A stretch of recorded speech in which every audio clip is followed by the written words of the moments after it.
नमस्कार। संवादको यो विशेष संवाद श्रृङ्खलामा तपाईलाई हार्दिक स्वागत छ। म राजेन्द्र भानिया। आज हामी खास गरी पछिल्लो राजनीतिक घटनाक्रमका विषयमा संवाद गर्छौं। पछिल्लो पटक खास गरी सरकारले दुईवटा अध्यादेश अचानक मन्त्री परिषदबाट पारित गरे पछाडि र केही घण्टामै राष्ट्रपतिबाट त्यसलाई प्रमाणीकरण गरेर राजपत्रमा प्रकाशित गरे पछाडि नेपाली राजनीतिको बदलिएको समीकरणका विषयमा हामी कुराकानी गरिरहेका छौं। साँच्चै नेपाली राजनीतिको समीकरण अब कता जाँदैछ? कुन दल फुट्दैछ? कसका लागि यो अध्यादेश कुकुलो बनाएर ल्याइएको थियो, जहाँ एउटा दलमा रहेका सांसदहरूले दल फुटाउनका लागि, नयाँ दल गठन गर्नका लागि निर्वाचित केन्द्रीय समितिका 40% वा संसदमा उपस्थित मध्ये 40% सदस्य भएमा नयाँ दल गठन गर्न पाउने व्यवस्था कसका लागि ल्याइयो भनेर गएको 48 घण्टा नेपाली राजनीतिमा सबभन्दा धेरै राजनीतिक पण्डितहरूले आफ्नो खेती उर्वर बनाएका थिए। कतिको अनुमान थियो नेकपा फुटको सङ्घारमा छ, नेकपाका दुईजना अध्यक्षहरूका बीचमा मेल छैन, पूर्व प्रधानमन्त्री द्वय झलनाथ खनाल, माधव नेपाल लगायतले समेत पुष्पकमल दाहाललाई साथ दिएका कारण आफ्नो सेफ ल्यान्डिङका लागि प्रधानमन्त्री पार्टी अध्यक्ष केपी शर्मा ओलीले यो अध्यादेश आफ्नै लागि ल्याउनु भएको हो, या तिमीहरू छोडेर जान चाहन्छौ भने जाऊ भन्नका लागि ल्याउनु भएको हो भन्ने कति राजनीतिक पण्डितहरूको आकलन थियो। अर्का थरीले यस्तो कोरोना संक्रमणको बेलामा यो प्रकारका बेमौसमी अध्यादेश ल्याएर अरू राजनीतिक दलहरूमाथि खेल्न खोज्नु आफैमा गलत हो र यस्तो प्रकारको राजनीतिक संस्कार बसाउनु हुँदैन भनेर सरकारको र खास गरी प्रधानमन्त्रीको टिप्पणी गरिरहेका थिए। नभन्दै खास गरी मधेस केन्द्रित भनिएका दुईवटा दल, त्यसमा पनि राजपा बढी मधेस केन्द्रित दलका रूपमा चिनिन्छ, उसको मत पनि त्यहाँ छ, तर नयाँ शक्तिसँग समेत हिजोको सङ्घीय समाजवादी मिलेर जसरी समाजवादी पार्टी बनेको थियो, उसको हिमाल पहाड तराई सबैतिर आफ्नो प्रकारको संगठन थियो। ती दुईवटा दलहरू फुटाउनका लागि, ती दुईवटा दलमा असन्तुष्टहरूलाई कुनै न कुनै रूपमा नयाँ दल गठनका लागि उत्प्रेरित गर्नका लागि यो अध्यादेश ल्याइएको थियो भन्ने राजनीतिक घटनाक्रमहरूले पुष्टि गर्दै लगेको बेलामा समाजवादी पार्टी र राजपालाई एउटा दबाब पर्यो। हिजोको दिनमा दुईवटा दलहरू एकीकरणका वार्ता संवादका प्रक्रियाहरू जसरी तात्ने र सेलाउने भइरहेका थिए, अब चाहिँ कम्तीमा पनि आफ्ना सदस्यहरू जोगाउन र सरकारको यो कदम, यो अध्यादेशले ताकेको जुन तीर छ त्यसलाई गलत ठाउँमा परेको साबित गर्न पनि यी दुईटा दल तत्काल मिल्नुपर्ने बाध्यता थियो र त्यही अनुसार रातारात समाजवादी पार्टी र राष्ट्रिय जनता पार्टीले नीतिगत र सैद्धान्तिक रूपमा दल एकताको हस्ताक्षर गर्नुभएको छ नेताहरूले, र नयाँ पार्टीको नाम जनता समाजवादी पार्टी नेपाल राखिएको छ। यति बेला हामीसँग यो विषय संवादको कुराकानीमा हामीले भनेका छौँ यो बदलिँदो समीकरणको राजनीतिक अवस्थाका विषयमा हामी निरन्तर रूपमा तपाईसँग कुराकानीमा रहनेछौँ। अहिले चाहिँ पूर्व उप प्रधानमन्त्री, स्वास्थ्य मन्त्री उपेन्द्र यादव, जो हिजो समाजवादी पार्टीको अध्यक्ष हुनुहुन्थ्यो, आज पनि वैधानिक हिसाबबाट हेर्दा उहाँ समाजवादी पार्टीकै अध्यक्ष हो, तर नवगठित पार्टी जनता समाजवादी पार्टी नेपालको पनि उहाँ शीर्ष नेता हो। उहाँसँग यति बेला संवादको कुराकानीमा हामी जोडिएका छौँ। उपेन्द्र यादवजी, स्वागत छ तपाईँलाई कार्यक्रममा। धन्यवाद। सबभन्दा पहिला मलाई सहजीकरण गरिदिनुहोस् त, म तपाईँलाई समाजवादी पार्टीका अध्यक्ष भनौँ कि जनता समाजवादी पार्टी नेपालको नेता भनौँ? अब यहाँलाई चाहिँ भनौँ दुवैमा छुट छ, यहाँले चोइस यहाँको। आधिकारिक रूपमा भन्दा चाहिँ अहिले चाहिँ समाजवादी पार्टीकै अध्यक्ष भन्नु पर्यो। अलि बढी दबाब पर्यो होइन? पछिल्लो यो 48 घण्टा तपाईँहरूलाई अलि बढी व्यस्तता पनि भयो? उहाँसँगको इन्टरनेट कनेक्सन फेरि पनि सुरुमै जे अवस्था देखिएको छ। उपेन्द्र यादवसँग आज हामी कुराकानीमा जोडिएका छौँ। राजनीतिक हिसाबबाट निकै ठुलो उतार चढाव उहाँले बेहोर्नु भएको छ। राजनीति सुरु गर्दा तत्कालीन कम्युनिस्ट पार्टीहरूको पृष्ठभूमिबाट सुरु गर्दै अगाडि बढ्ने क्रममा मधेसी जनअधिकार फोरम नेपाल नामको एउटा अध्ययन र बौद्धिक समूह गठन गर्दै पछि राजनीतिमा निरन्तर रूपमा प्रत्यक्ष होमिने क्रममा सबभन्दा धेरै टुटफुटको शिकार, सबभन्दा धेरै दल छोडेर जानेहरूको शिकार चाहिँ उपेन्द्र यादव नै बन्नुभएको थियो। पछिल्लो पटक उहाँ सरकारमा 2 बुँदामा सहमति गरेर सरकारमा सहभागी पनि हुनुभयो, तर आफ्ना माग पुरा नगरेको भन्दै उहाँ सरकारबाट बाहिरिएपछि राजपासँगको एकीकरणको बाटो थप सहज भएको थियो। अहिले उपेन्द्र यादव हामीसँग हुनुहुन्छ। उपेन्द्रजी, यो अप्ठ्यारो रहने नै छ, किनभने लकडाउनको बेलामा सँगै बसेर कुराकानी गर्न पाइएको छैन। इन्टरनेटले यो अप्ठ्यारो बनाउने नै छ। मैले यो 48 घण्टाको व्यस्तता अलि धेरै भयो तपाईँलाई भनेर सोधेको थिएँ। अनि व्यस्तता भन्दा पनि के हो भन्दाखेरि अहिले जुन किसिमले प्रधानमन्त्रीले स्वयंमा तपाईँको चाहिँ के छ भने बोलेरै सार्वजनिक रूपले यो अध्यादेश चाहिँ के हो भन्दाखेरि समाजवादी पार्टी र राजपालाई फुटाउन ल्याएको हो भनेर घोषणा गर्नु जस्तो आपराधिक कार्य उहाँले।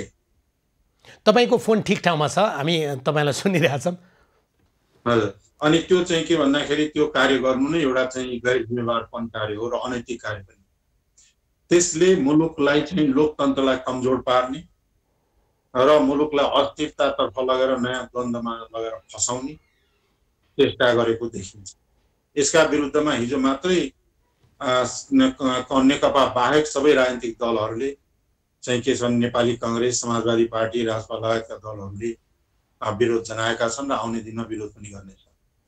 र यही सिलसिलामा चाहिँ के हो भन्दाखेरि यो कोरोनासँग लड्नुपर्ने, गरिबहरू चाहिँ अझ खान पाइरहेका छैन, बाटामा मान्छेहरू विचलित परेका छन्, उनीहरूलाई राहत दिनुपर्ने, खर्चलाई चाहिँ के भन्दाखेरि सांसद खरिदने, अनि तिनलाई चाहिँ के छ भन्दाखेरि मन्त्री पद, पैसा, लोभ लालच दिएर चाहिँ के छ भन्दाखेरि फकाउने र त्यो पनि नमाने अपहरण गरेर पनि ल्याउने जस्ता कार्यहरूमा खर्च गरिरहेका छन्। यो मुलुकको लागि ठुलो दुर्भाग्य हो र योभन्दा ठुलो गैर जिम्मेवार सरकार यो संसारमा कहीँ पनि छैन। तर प्रधानमन्त्रीले मन्त्री परिषदमै भनेर यो अध्यादेश ल्याउनु भयो र खास गरी दुईवटा दल समाजवादी पार्टी र राजपालाई नै केन्द्रित गरेर यो अध्यादेश ल्याएको भन्ने कुरा चाहिँ करिब करिब घटनाक्रमहरूले पुष्टि गर्यो होइन? तर यो भनेको एउटा देशको प्रधानमन्त्रीले यो यस्तो भन्नु र यो कार्य गर्नु कति नैतिकता हुन्छ। यो नैतिकताविहीन गैर जिम्मेवार नेतृत्वमा देश गएको भन्ने हुन्छ। र यसको लक्ष्य के हो त भन्दाखेरि दलहरूलाई अस्थिर बनाउने, मुलुकको राजनीतिलाई अस्थिर बनाउने, अस्थिरताबाट लोकतन्त्र सिध्याउने, यो खेलमा लागेको देखिन्छ। तर तपाईहरुलाई त सबभन्दा बढी चाप पार्दिनु भयो। तपाईको पार्टीलाई त अब अहिले वैधानिक रूपमा देखिया छैन, उहाँले टुक्राइ नै दिनुभयो, अर्थात् अध्यादेशकै माध्यमबाट टुक्रिने बाटोबाट गयो। त्यही चापका कारण तपाईहरु दल एकीकरणसम्म पुग्नु भयो भन्ने थियो। यसलाई अलि स्पष्ट रूपमा कुरा गरौँ न, खुलेरै कुरा गरौँ। त्यो कार्यमा उहाँ लागिराख्नु भएको छ, सारा शक्ति लगाइराख्नु भएको छ, जुन अनैतिक कार्यमा लाग्नु भएको छ, राम्रो काममा होइन। र मलाई लाग्छ उहाँ त्यस कार्यलाई के उपलब्धिको लागि गरिराख्नु भएको छ सायद उहाँलाई पनि थाहा छैन। यो एकीकरण जो तपाईहरुले हतारोमा गर्नुभयो नि, यसले मुलुकलाई कुनै फाइदा गर्दैन। यो जुन एकीकरण तपाईहरुले गर्नु भएको छ उपेन्द्रजी, जुन एकीकरण गर्नुभयो तपाईहरुलाई एक हिसाबले त फेरि राम्रो कुरा पनि भयो नि हैन? यसले एउटा दबाब पनि त दियो नि। एकीकरणका कुराहरू चल्दै थिए, अब यसलाई ढिलो नगरौँ, यो लकडाउनले गर्दा टुङ्गिएको थिएन र त्यसलाई हामीले हिजो टुङ्ग्याएर एकीकरणको घोषणा गरेको। यो गर्नुको बाध्यता चाहिँ उहाँले तपाईहरुको दल फुटाइदिनु हुने भयो, अर्थात् राजपा फुटाइदिनु हुने भयो, अर्थात् अध्यादेशले फुटाउने भयो, तपाईहरु बाध्य हुनुभयो नि। यो त राजनीतिक रूपमा बाध्यता पनि त हो नि। निश्चित रूपमा त्यसको पनि असर परेको छ र आवश्यकता पनि हो, मूल कुरा आवश्यकता हो र अलिकति चाहिँ परिस्थितिले पनि अलिकति असर पारेको छ। तर सोच्नु भएको थिएन होला कहिले यत्रो लकडाउनमा बसेको बेलामा कोरोनाको विषयमा सोच्नु छ? तपाईँ त आफै पूर्व स्वास्थ्य मन्त्री पनि हो। यो भन्दा अनैतिक काम दुनियाँमा अरु केही छ? लकडाउनमा मान्छेलाई राखेर बसेको बेलामा, जनता तडपिरहेको बेलामा, मान्छे चाहिँ उहाँ त्राहिमाम भएको बेलामा अनि यस्तो गरी राजनीति। तर तपाईको केही सांसद या पूर्व मन्त्रीलाई सरकारले अपहरण गरेको भन्ने तपाईहरुको आरोप, अनि उहाँहरूले चाहिँ हामीले केही गरेका छैन, अर्थात् उहाँको परिवारका सदस्यहरूले चाहिँ उहाँलाई केही भएको छैन भन्ने जो प्रकारको जुवारी चल्यो नि, यो चाहिँ के थियो? परिवारको सदस्यहरूले र उहाँहरूले नै हामीलाई सूचना दिनुभएको, आएर जबरजस्ती उठाएर लगेको छ भनेको यो उहाँलाई अपहरण गरिएकै हो। हामीले पनि ती कुराहरूलाई उठाएका छौँ, देखेका छौँ र त्यो प्रुफ प्रमाणित पनि भएको छ।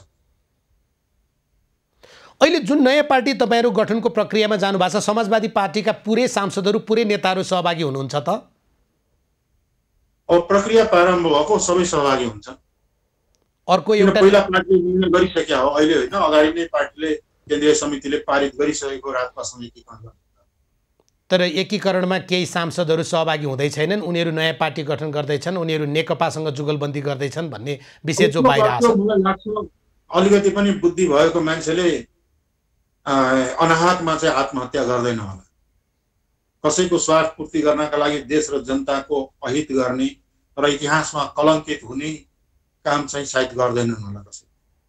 तपाईहरुले सबै बल गर्नुभयो, सम्भव भएन। तपाईहरुले फकाउनका लागि सबै रूपबाट आफ्ना हिसाबबाट गर्नुपर्ने सबै प्रयास गर्नुभएको थियो, असम्भव भएर उहाँले नयाँ पार्टी गठनै गर्नुहुने भयो। एकै रातमा दुईटा नयाँ पार्टी भन्नेसम्मका कुरा पनि बाहिर आए। त्यो न्युजहरुमा दम छैन अहिले। त्यो निष्कर्षमा अहिले नपुगौँ। उहाँहरूले पार्टी बनाउनु मिडियामा आइरहेछ, उहाँहरूले कतिपयले वक्तव्य पनि निकालिसक्नु भएको छ, हामी समाजवादी पार्टीमै छौँ, हामी अब एकीकृत पार्टीमा छौँ।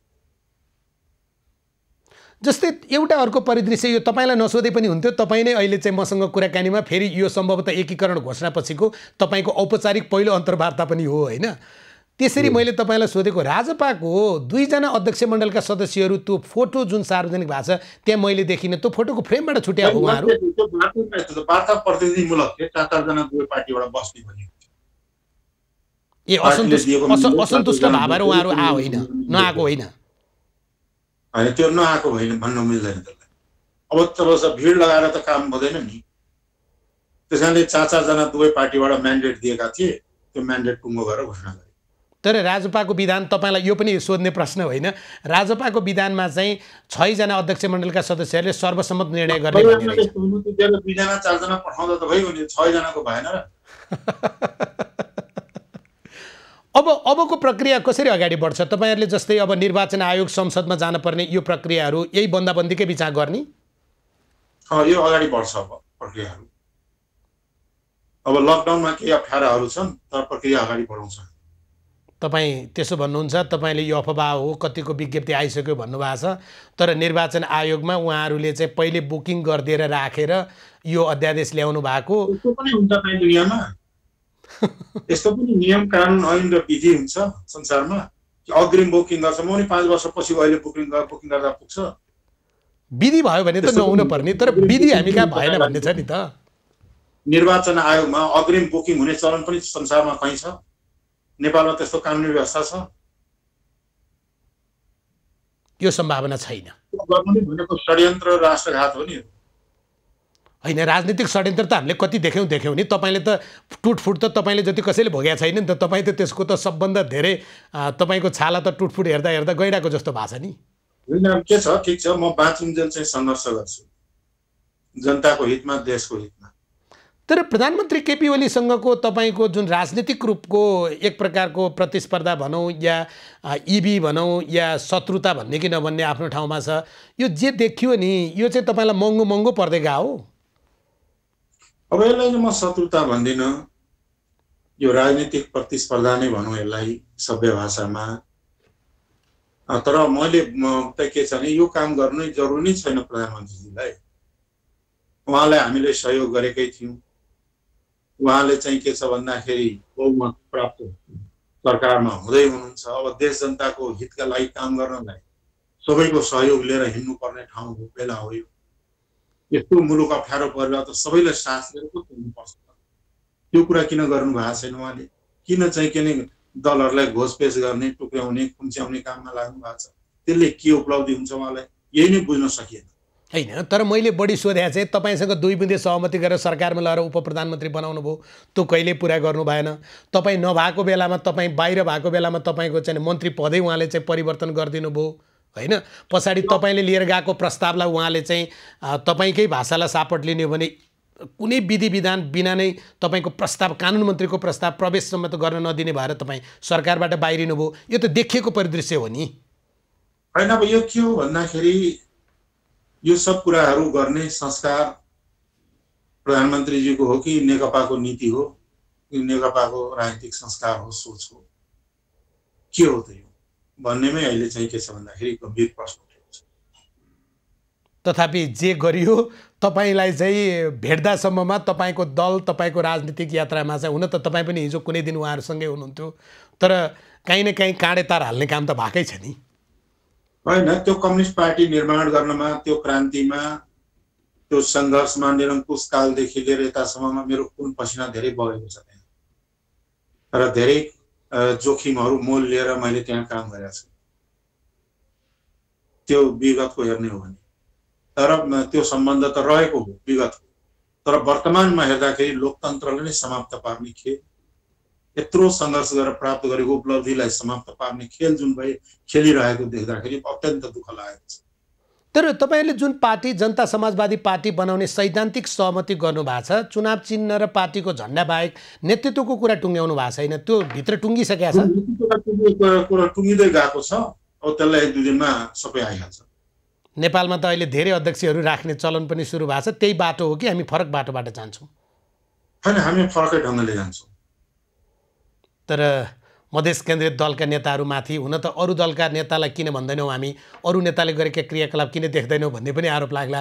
तर अलि बढी पदका लागि, अलि बढी मन्त्रीका लागि, अलि बढी अध्यक्षका लागि त्यहाँनिर चाहिँ जुन समाजलाई सत्ता, शक्ति, सहभागिता, समावेशीताबाट सैकडौँ हजारौँ वर्षदेखि वञ्चित पारिएका हुन्छन्, ती समुदायहरू कुसमुकुसमा हुन्छन्। अनि धेरै अलिकति चाहिँ के भन्दाखेरि कतिखेर कहाँ मौका पाइन्छ भन्ने सोच बढी हुने स्वाभाविकै हो। त्यो अब मधेसमा मात्रै छैन, अहिले त कम्युनिस्ट पार्टीमै त्यही देखिँदैछ। होइन, उहाँहरूले 2टा अध्यक्ष बनाइदिनु भयो, तपाईँहरूले पनि 2टा अध्यक्ष बनाउनु भएको थियो, राजपाले 6वटा अध्यक्ष बनाएको थियो, राप्रपाले 3टा अध्यक्ष बनाएको छ। त्यो एउटा समयको उपज हो भन्न सक्नुहुन्छ? अबको जनता समाजवादी पार्टीको अध्यक्ष को हुन्छ? अब सबै कुरा अहिले चाहिँ होइन, अब यसलाई धैर्य गरौँ। त्यति बेलासम्म नमिलेर फेरि नजन्मदै तपाईँहरूको चाहिँ भ्रूणमै फुल फुट्टे हो कि भनेर? होइन, त्यो सम्भावना छैन। त धेरै हामीले चाहिँ सोच विचार गरेर गहनतापूर्वक गरेर जिम्मेवारीका साथ अगाडि बढिरहेका छौँ। अलिकति सरकारको पछिल्लो अध्यादेशकै फेरि पनि कुराकानी गरौँ है। तपाईँहरूको दलको कुरा त करिब करिब तपाईँले सक्नुभयो जस्तो लाग्छ, अन्य केही हामीसँग जिज्ञासा हुँदा कुराकानी पनि गरौँला। तर अध्यादेश जुन समयमा ल्याइयो, विपक्षी दलहरूले त अध्यादेशका विषयमा मोर्चाबन्दी गरि पनि सक्नु भएको छ। तपाईँलाई चाहिँ खालि एउटा दललाई फुटाउन मात्रै यसो गरिआउला भन्ने लाग्छ कि कम्युनिस्ट पार्टीमा पनि केही किचलो होला? हेर्नुहोस्, के हो भने जो मान्छे आफू सिसाको घरमा बसेर अर्काको घरमाथि ढुङ्गा फाल्छ, त्यो ढुङ्गा कहिलेकाहीँ फर्केर आफ्नैमा पनि लाग्छ। आफू सिसाको घरमा बसेर सुरक्षित हुन्न, अर्काको घरमा ढुङ्गा फाल्ने भनेको नेकपा या केपी ओली, प्रधानमन्त्री केपी ओली आफै पनि असुरक्षित हुनुहुन्छ? निश्चित रूपमा आउने दिनमा त्यो देखाउँछ। उहाँ असुरक्षित फिल अनुभव गरेरै यो सब गर्नुभएको। तपाईँ त्यसो भन्नुहुन्छ? उहाँ चाहिँ अब सरकारमा फेरि 2/3 पनि पुर्याउने, प्रदेश नम्बर 2 मा पनि नेकपाकै सरकार बनाएर 7वटै प्रदेशको सरकार आफ्नो बनाउने यो राजनीतिक उद्देश्य भन्नुभएको छ।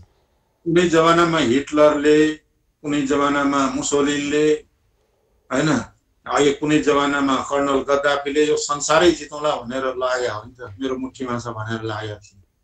सद्दाम हुसेनले त झन् मान्छेलाई मान्छे नै गर्दैन थियो। के हविगत भयो? नेपालकै कुरा लिने हो भने राणाहरूले त मान्छे नै गर्दैन थियो मान्छेलाई। यी हेर्ने हो भनेदेखि तपाईँको धेरै शासकहरूले अब यो सूर्य चन्द्र रहन्जेलसम्म कसले मलाई हटाउँछ भनेर सोचेका थिए, तर गति हेर्नु समयले कहाँ पुर्यायो। तपाईँको यति हाँसी हाँसी मुसुक्क मुस्काएर यति धेरै नाम लिएको चाहिँ केपी ओली त्यही बाटोमा जान खोज्नुभयो भन्न खोज्नु भयो कि इतिहासको मात्रै पुनरावृत्ति हुन लाग्यो भने? उहाँको जुन नेकपाको जुन अहिलेको बाटो छ, त्यो बाटोले मुलुकलाई दुर्गति र दुर्घटनामा पार्ने बाटो लिएको छ, त्यो राम्रो बाटो होइन। मेरो त उहाँहरूसँग विनम्र आग्रह हो, पुनर्विचार गर्नुहोस्, मुलुकलाई जोगाउँ, लोकतन्त्रलाई जोगाउँ।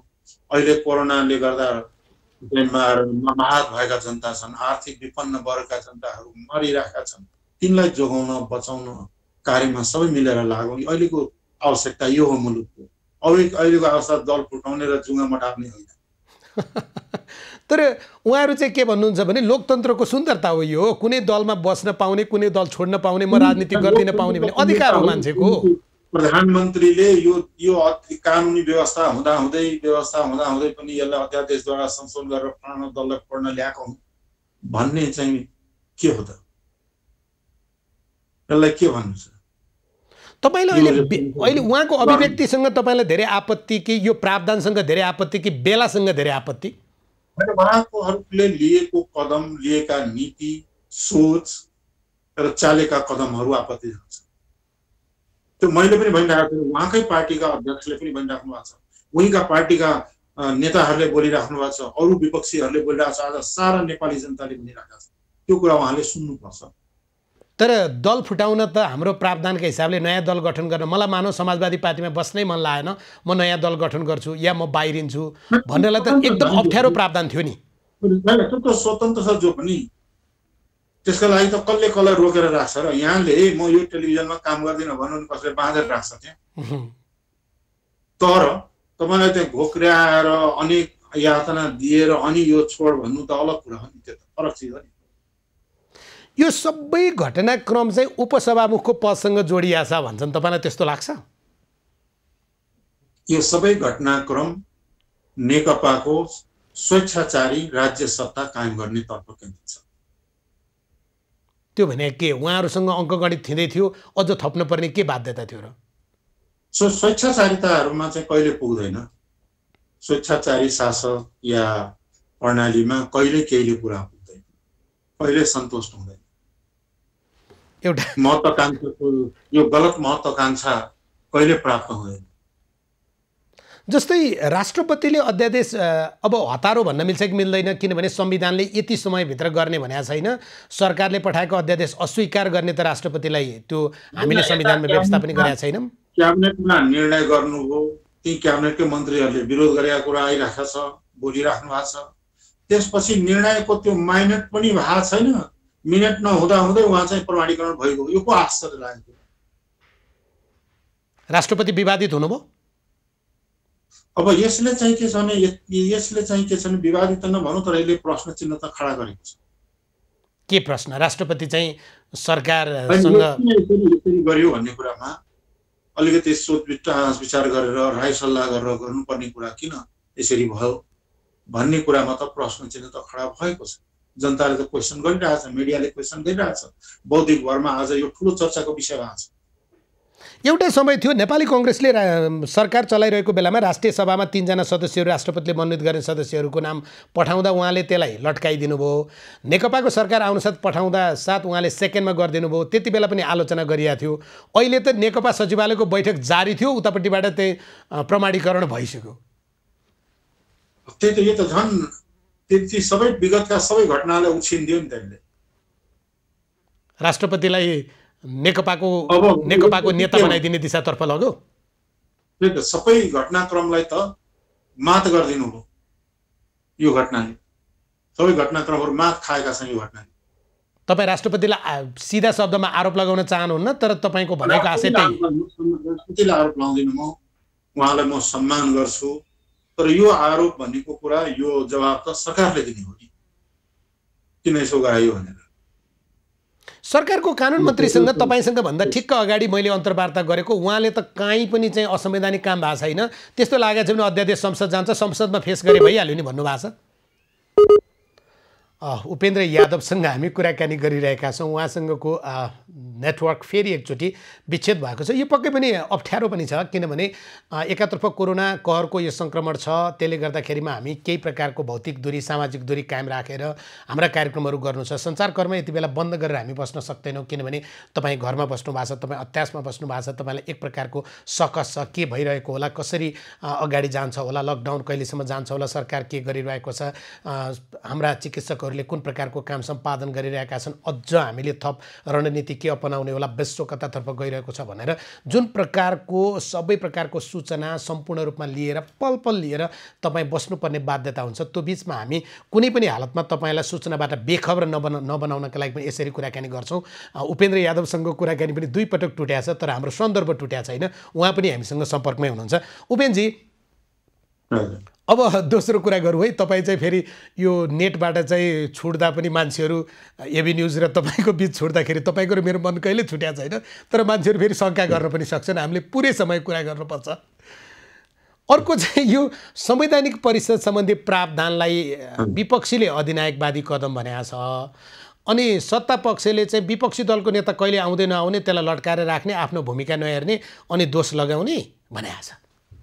अब यो के हो भने हेर्नु, संसदीय लोकतन्त्रको विशेषता नै के हो भने सत्ता पक्ष र प्रमुख प्रतिपक्षको समझदारी र साझेदारी हुन्छ। धेरै कुरा अरू दलहरूलाई पनि धेरै कुराहरूमा साथ लिएर चल्नुपर्ने हुन्छ मुलुकलाई।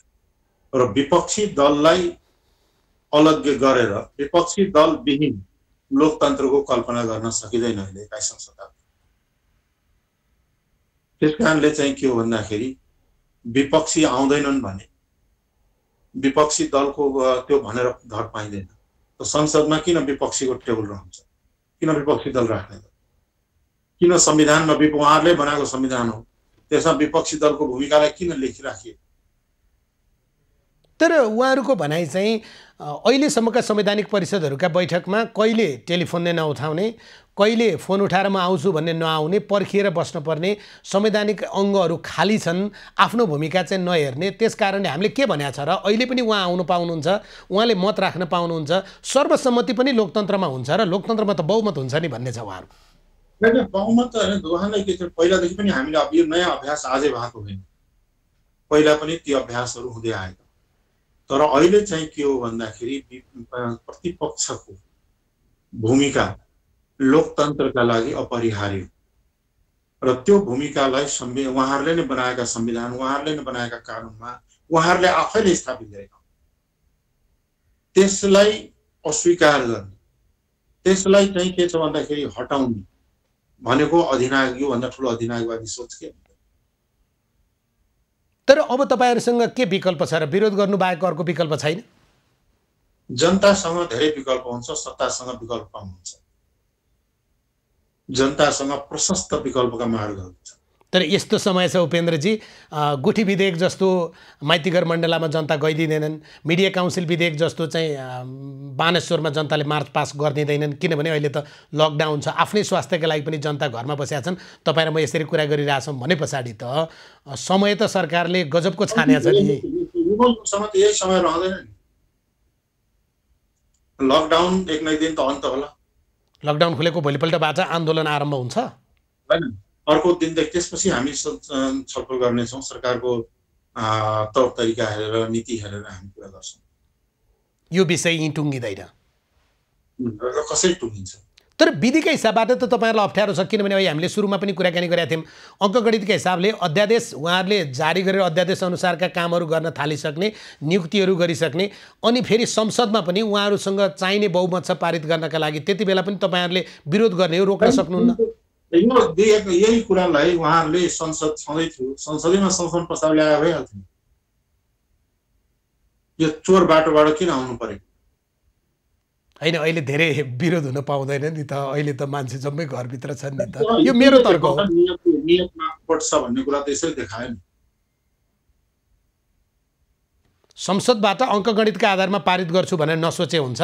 यसका विरुद्धमा विपक्षीहरू चाहिँ यो विरोधका लागि विरोध मात्रै गरेर बस्ने छैनन्, यसलाई एउटा निष्कर्षमा पुर्याउने छन्। पत्याउँ दलका नेताहरूले बोलेको कुरा कति पत्याउने भन्ने पनि छ। होइन त्यसमा के हो, अहिले त भनेको छ संसद बोलाउनुस् र छलफल गरौँ। अहिले संसद बोलाउन सम्भव छ? उहाँकै पार्टीका नेताहरूले पनि माग गर्नुभएको छ संसदको, तपाईँहरूले पनि माग गर्नुभएको छ। डिस्टेन्स मेन्टेन गरेर चाहिँ सुरक्षितका साथ सम्भव हुन्छ, असम्भव भन्ने कुरा केही छैन। तपाईँहरूको माग तत्काल संसद चाहियो, त्यहाँ सामाजिक दूरी कायम गरेर छलफल थालौँ। निश्चित रूपमा यो संसद भनेको जनताको सार्वभौम सत्ता को प्रतीक हो, के अभ्यास गर्ने थलो। अब बेलाको हिसाबले हेर्ने भने त प्री बजेट छलफल गर्नु पर्थ्यो, किनभने हाम्रै संविधानले तपाईँ चाहिँ जेठ 15 गते बजेट ल्याउनु पर्ने प्रावधान गरेको छ। तर अहिले त अप्ठ्यारो अवस्था छ नि त। हैन, त्यसकारणले अब यो दल पढ्न चाहिँ सजिलो अवस्था छ, अनि अरू देशको काम गर्न चाहिँ अप्ठ्यारो अवस्था छ नि त। होइन, दल मिल्या पनि छ, किन तपाईँ फुटेको मात्रै कुरा गरे भने? अर्को एउटा सन्दर्भ चाहिँ तपाईँसँग जोड्छु। तपाईँ स्वास्थ्य मन्त्री भएर पनि काम गरेको नाताले मैले यो सन्दर्भ सोधेको। स्वास्थ्य मन्त्रालयको भूमिकाका बारेमा धेरै प्रश्न उठेको छ, त्यहाँ अलिक काम गर्न गाह्रै ठाउँ रहेछ हो त्यो? स्वास्थ्य मन्त्रालयको समस्या के हो भने सरकारले, राज्यले कहिले पनि यसलाई प्राथमिकताको रूपमा राखे। स्वास्थ्य र शिक्षा जहिले पनि उपेक्षित रह्यो र धराशायी हुँदै गएको देखियो। म स्वास्थ्य मन्त्री हुँदाखेरि पनि यसलाई चाहिँ बनाउने अनेक प्रयास गर्ने, तर सहयोग पाइयो र पब्लिकले पनि मैले भने स्वास्थ्य र शिक्षालाई पहिलो प्राथमिकतामा राखेर अगाडि बढ्नुपर्छ। सहयोग पाइन भन्नुभएको थियो नि, कसले सहयोग गरेन? प्रधानमन्त्रीले, राज्यले, अर्थ मन्त्रालयले कसले सहयोग गरेन? निश्चित रूपमा के हो भन्दाखेरि प्रधानमन्त्रीज्यूबाट सहयोग पाइएन। त्यहाँनिर नीतिको के बजेटको व्यवस्थापनमा अब हेर्नु न, एउटा उदाहरण दिन्छु हामीले 7 महिनामा 5 वटा प्रधान सचिव फेरि धेरै जसो बेलामा 2-2टा सचिव पठाउने, एक कुर्सीका लागि लडाइँ हुने, पहिला गएर को बस्ने, एकजना कुर्सीमा गएर एउटा सचिव बस्यो, अर्को तल बस्ने, फेरि ऊ उठेर टोयलेट जाने, अर्को गएर त्यो कुर्सीमा बसिहाल्ने समेतको अवस्था देखियो स्वास्थ्य मन्त्रालय। यसरी कसरी स्वास्थ्य ती अगाडि बढ्छ? तपाईँ चाहिँ प्रधानमन्त्रीले सहयोग गर्नु भएन, राज्यको संयन्त्र नै त्यस्तो गरियो भन्नुहुन्छ। उहाँहरू चाहिँ तपाईँलाई विदेश घुम्न बाहेक अरू के को ख्याल थियो र तपाईँ कतिवटा देश घुम्नुभयो त्यति बेला, खालि विदेश घुमेर बस्ने भन्ने आरोप लाउनुहुन्छ? त्यो त के छ भने स्वास्थ्य सम्बन्धित अन्तर्राष्ट्रिय कार्यक्रममा उहाँहरूले नि सरकारले निर्णय गरेर पठाएपछि त देशको प्रतिनिधित्व गर्नु पर्यो नि, सरकारले दिएको कामको जिम्मेवारी त पुरा गर्नु पर्यो परेन? तर आरोप त तपाईँमाथि लाग्यो नि त, तपाईँलाई त विदेश मन्त्री भन्न थाले नि त। आफूले सरकारका क्याबिनेटले निर्णय गर्ने, अन्तर्राष्ट्रिय प्रोग्राममा कार्यक्रममा देशको प्रतिनिधित्व गर्न पठाउने, अनि चाहिँ गयो पनि भन्ने, किन गयो पनि भन्ने, ज्ञान हुन्न भन्ने, यो त दोहोरो चरित्र हो नि। मेरो घराइसी कामले या व्यक्तिगत कामले त कहीँ गएको छैन। तर समग्रमा आज स्वास्थ्य मन्त्रालयले जुन प्रकारको भूमिका, किनभने यो त सबभन्दा सङ्गीन घडी छ, तपाईँ हामी सबै मिलेर सरकारको आलोचना गरौँला, दलको आलोचना गरौँला, अहिले त कोरोनाको आलोचना गर्नु छ, यस्तो बेलामा तपाईँले अपेक्षा गरेको स्वास्थ्य मन्त्रालय या त्यहाँको भूमिका चाहिँ के हुनु पर्थ्यो? होइन, स्वास्थ्य मन्त्रालयमा विषयमा मैले धेरै कुराहरू राखि पनि सकेको छु। सबभन्दा पहिला स्वास्थ्य मन्त्रालयमा आवश्यक जनशक्ति उपकरणको आवश्यकतालाई पुरा गर्ने। दोस्रो नम्बरमा अस्पतालहरूलाई व्यवस्थित गर्ने। तेस्रो नम्बरमा बिरामीहरूको पहुँचलाई सरल बनाउने। अब कोरोनाको समयमा चाहिँ त्यो नक्ली किट ल्याएर होइन, सक्ली किट ल्याएर आम नेपालीहरूमा चाहिँ के छ भन्दाखेरि परीक्षण गर्ने, टेस्ट गर्ने कार्यलाई चाहिँ के छ अगाडि बढाउनुपर्छ। तपाईँ यसो भन्नुहुन्छ, तर पूर्वाधार पनि रहन्छ, प्रकोपको पूर्व तयारी पनि रहन्छ, स्वास्थ्य कर्मीहरूलाई मनोबल उकास्ने प्रकारको व्यवस्था पनि गरिया रहन्छ, धेरै अप्ठ्यारोबाट गुज्रियौँ हामी केही समय भन्ने त देखियो दृश्य। अहिले पनि चाहिँ के छ भने त्यतापट्टि ध्यान पुगेको छैन कि जो अहिले दल फोड्नलाई, खरिद फरोख्त गर्नलाई, किनबेचमा जुन लागेको खर्च छ नि, त्यो खर्चले स्वास्थ्यको उपकरण किनेर दिनु नि, त्यहाँ जनताको हित त्यहाँ हुन्छ। तपाईँ यहाँ त होला मान्छेले 2-4 जना मान्छेले पैसा लिएर जालान्, उनको फाइदा होला, तर देश जनताले त केही पाउँदैन। तपाईँ जतिको जिम्मेवार नेताले दल खरिदको या पैसा खर्च गरेको त्यही पैसाले स्वास्थ्य सामग्री, त्यो पनि सक्कली चाहिँ है, नक्कली होइन, त्यो चाहिँ किन्न पाए हुन्थ्यो नि, त्यसो हुँदा जनताको ऱ्यापिड टेस्ट हुन्थ्यो भन्दै गर्दा तपाईँसँग केही प्रमाणै भएर त भन्नुभयो होला नि, होइन? निश्चित रूपमा जुन जुन मान्छेलाई उहाँहरूले ल्याउनु भएको छ, तिनले सम्पर्क गर्नुभएको छ, बल गर्नुभएको छ, तिनै मान्छेले दिएका रिपोर्टहरू यस्तै छन्। कति पैसाको अफर गराएर रहेछन्, के पदको अफर गराएर रहेछन्? हिसाब किताब त मैले राखेको छैन, तर मैले चाहिँ मूल रूपमा थाहा पाएको कुराहरू नि करोडौँ पैसा। फेरि पनि उहाँसँग हामी सम्पर्क टुटेका छौँ। एउटा गम्भीर आरोप सरकारमाथि, प्रधानमन्त्रीमाथि लागेको छ। आरोप लगाउनु मात्रै महत्त्वपूर्ण कुरा होइन, आरोप पुष्टि हुने कुरा पनि हो। तर मान्छेहरू प्रश्न के गर्छन् भने टेबल मुनिबाट दिएको चिजको के प्रमाण हुन्छ? भ्रष्टाचार गर्नेले म सबै प्रमाण छोडेर भ्रष्टाचार गर्छु भन्दिनँ, तर त्यसको अनुसन्धानबाट त्यो टुङ्गो लाग्छ भनिन्छ। हामी उपेन्द्र यादवसँगको कुराकानीमा छौँ। उहाँ हामीसँग तेस्रोचोटि अब हामी डिस्कनेक्ट भयौँ, फेरि जोडिया छौँ। अब चाहिँ कुराकानी अन्तिममा पुर्याउँछौँ। उपेन्द्रजी, जे होस्, तपाईँका सांसदहरू, तपाईँकालाई मात्रै कि राजपाका सांसदहरूलाई पनि रहेछ, किनभने तपाईँहरू त रातभरि कुराकानी गर्नुभयो, उहाँहरूकालाई पनि आएछ अफर? अब त्यस विषयमा अझै हामी खोजतलास गर्दैछौँ। अफर त नगएको पक्कै होइन। अफर गएको थियो, फुटाउन कोसिस भएको थियो होइन, त्यसमा त पोख्त हुनुहुन्छ नि उहाँहरू। त्यो नेपालको सबैभन्दा नराम्रो राजनीतिक कल्चर त उहाँहरूले नै स्थापित गरे हो नि। तर त्यसको आरोप, आर्थिक कुरा त एक ठाउँमा होला, टुटफुटको आरोप त तपाईँमाथि धेरै लाग्छ।